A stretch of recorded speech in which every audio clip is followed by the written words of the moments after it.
spent a whole lifetime literally having to be uncomfortable before being comfortable.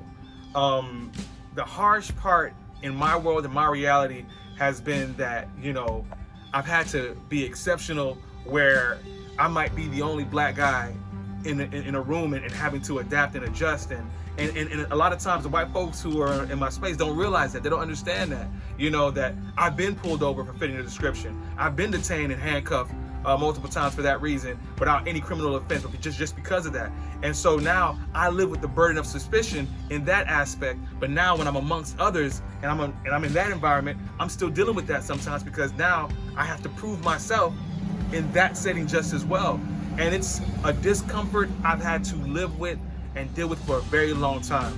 And so what I'm grateful for, despite all the turmoil that's going on, is that there's an opportunity for change.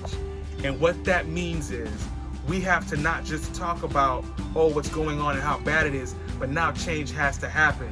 And we have to become anti-racist.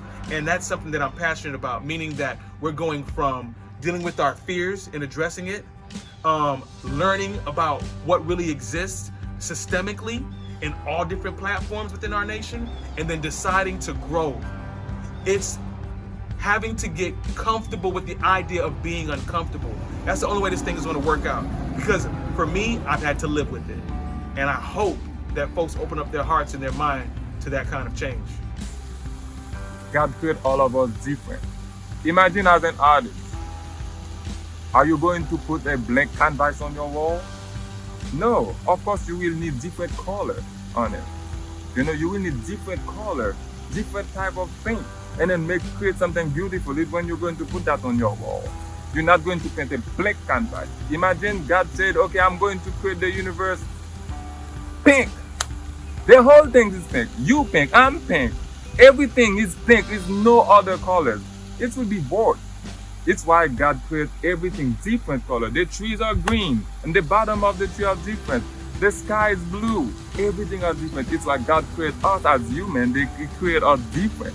It's what makes it beautiful. I think people, we need to start to think differently. Think about how God created everything, and then we don't have to put on our mind, you better than this, you better than that. I'm not better than anybody, and you're not better than me either. I think that it's easy as individuals to say, well, what can I do about systemic structures of injustice and racism? And I say there's lots that we can do. We can certainly vote, we can protest, we can advocate for laws that will put an end to some parts of these things that are happening. We each, I think, have a role in this. And if we begin with these things, it is important just to start. It is not enough to just think about it. We have to engage. Even though we may stumble and stutter and it might be difficult and uncomfortable at times, we have to begin. We have to start somewhere. Because silence is equivalent to being complicit.